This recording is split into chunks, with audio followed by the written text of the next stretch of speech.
Hi, and welcome to a video feature here in Lake Tahoe at the newly opened Hard Rock Hotel and Casino. It's just been open actually 1 week, and I wanted to take you inside and use this video to give you some first impressions. I think in studying theme and immersive spaces, the first impressions are fairly significant. So as we look to the entrance here, I'll take you inside and give you a bit of a tour of first impressions.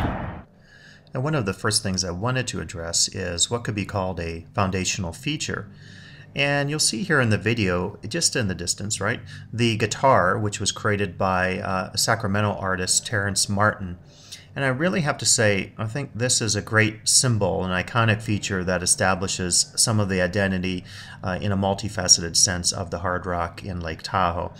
And actually, you could see the bass of the guitar here has symbolic associations with a lake, and at night, I don't have any night images or video, but at night there's a reflection off the lake. And so in terms of symbolism, in terms of metaphor, you have this association with the lake, as well as you could see from the base there. The base itself it appears to be a tree trunk, so that has symbolic connections to Lake Tahoe and nature and of course trees, which are very significant in the area. You'll see an image here of the guitar itself, and you can see that it has this crazy quilt association or look to it.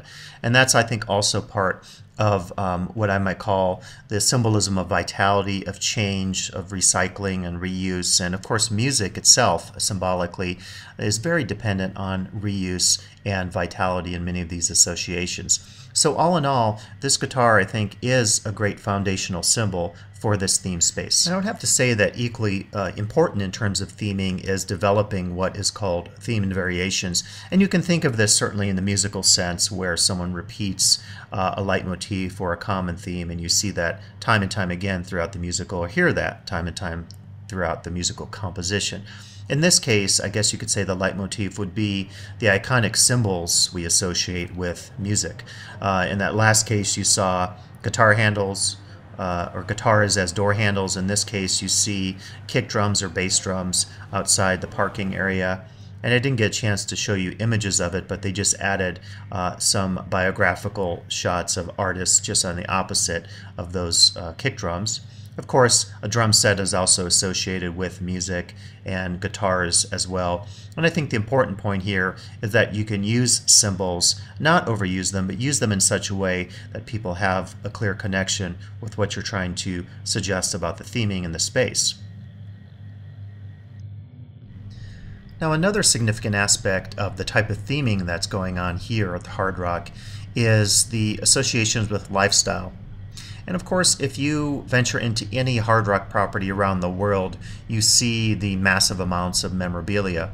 And I think the memorabilia is used quite effectively at the Hard Rock because it allows us to see the dynamic connections between, in this case, the music theming and the lifestyle, the associations that one would make with iconic rock and roll figures. And as you can see here, just as you enter the casino, you see this massive wall, this display of Kurt Cobain and Nirvana.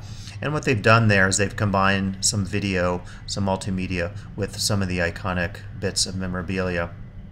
And I think for me, one of the keys with the Hard Rock is the fact that they suggest to us, also through their advertising campaigns that you may have seen in various print and visual media, that any one of us can be connected to this lifestyle.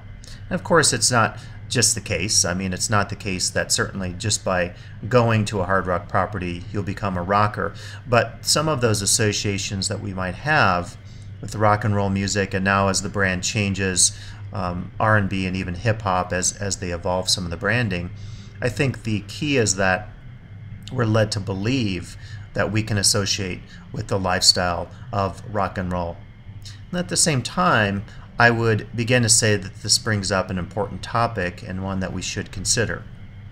And I would say what this brings up is the idea of exactly how appropriate is this theming in terms of how it's developed at the Hard Rock.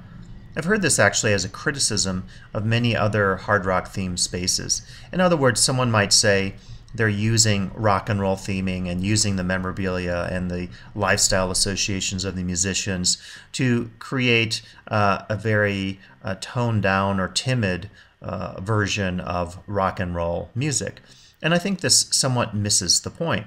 In fact, the Hard Rock Park, which has unfortunately gone out of business on the East Coast, tried to up the ante a bit and created some associations that were more in lines with the body, with Bacchanal, with ideas I think that some considered too unsavory, and this led to the lack of success of that particular theme park.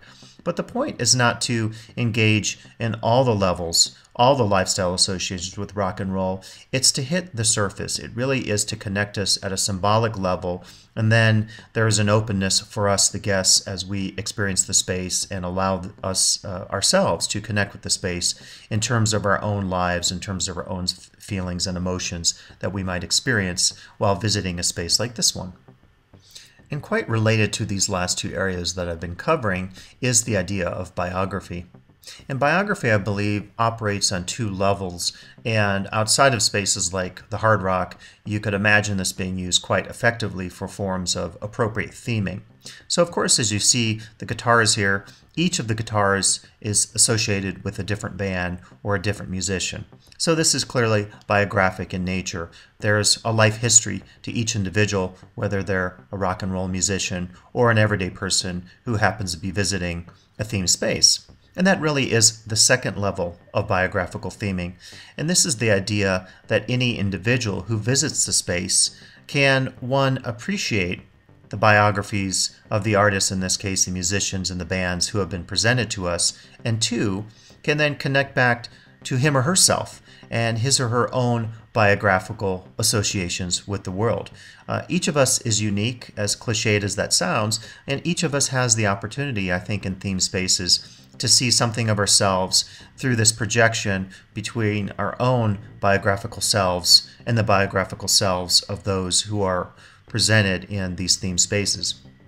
And outside of a music theme space like this, you could think of Disney, you could think of so many theme parks where we connect with famous people, with celebrities, with people whose lives are different from ours, but yet at the same time we can appreciate their uniqueness and our uniqueness all the same. And another key aspect of theming that I think is achieved quite well at the Hard Rock in Lake Tahoe is what could be called local theming.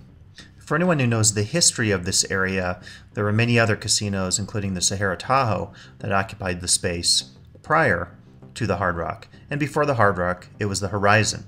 One of the things that they've done here quite effectively is emphasize the local nature of the brand, or they've used the brand in a way that connects to local issues. So Elvis has a real key connection to Lake Tahoe, particularly in the 1970s when he performed so many times up here. And I like how they used Elvis throughout the property in such a way so as to emphasize that significance of Elvis to Lake Tahoe. And at the same time, they've also done some other things with some of the design that also emphasizes the local nature of theming. And you see an example of it here, and I'll show you more of the restaurant in just a bit. The fire break, and as you can see here, they're trying to connect to the associations with Lake Tahoe in terms of snow sports and action sports in the basin. And of course, one of the famous ways that Hard Rock has always emphasized local theming or branding is through the iconic store and the merchandise that you can purchase. So now you can purchase your own Lake Tahoe Hard Rock t-shirt. And I should also comment on many of the design innovations that I've noted at the Hard Rock Hotel and Casino in Lake Tahoe. And I think they've done a very remarkable job in terms of the theming, in terms of establishing some unique venues for the guest and some of the design sensibilities. Now I should say, as I walk through this space here and you have a chance to look at this, we should not hold the design expectations and the theming expectations to the level that we might expect in, say, a Las Vegas casino. In such a case, of course, you have much more capital, space, and scale to develop your theming. So I think it's an entirely different operation. They've done some great things in terms of this relatively small size of the casino. You can see here some of the smooth, sleek design aesthetics. Here we have the fire break, which I think is a fairly innovative restaurant, indoor-outdoor concept. As I mentioned to you earlier, there's also a connection to the local, so they're emphasizing here the significance of snow sports to Lake Tahoe. The name Firebreak also has local connotation, as it's taken from one of the runs at Heavenly, a famous ski area, of course, in Lake Tahoe. You can see here more of the design aspects of some of the spaces, one of the bars, an oyster bar here which connects the casino area to some of the additional spaces you're going to see here in just a bit, including Vinyl, which is their performance venue, and also the Fuel Cafe. And I thought the Fuel Cafe in particular was quite innovative in terms of how they developed the logos here, the signage, some local connections. As you could see, looks to be 60s, 1960s Lake Tahoe images, and they also have a Route 66 aesthetic, which you couldn't see in my photo there. And here is more of the lobby area that I'll take you through towards the end of the video. And as we close out the tour of the Hard Rock Hotel and Casino in Lake Tahoe, we end in a very appropriate place, and I think a place where we see one final feature of the theming at this new casino. And this is how you can use a key object as a form of mana. And mana is something that in non-Western cultures is a certain power that is imbued in or given to certain objects, people, or places. And as we gaze upon the iconic glove here of the King of Pop, Michael Jackson, I think we can really begin to appreciate the fact that there is something special and magical that they've captured within this space. And it's very fitting for us to end on this particular iconic object, because I think as part of the themed environment within the Hard Rock Hotel and Casino, it truly shows us something about the music, the lifestyle, and the ambiance, and everything that goes into theming a venue like this through music and its various associations. So thanks for your time, and come back for additional video features of the Immersive Worlds Handbook.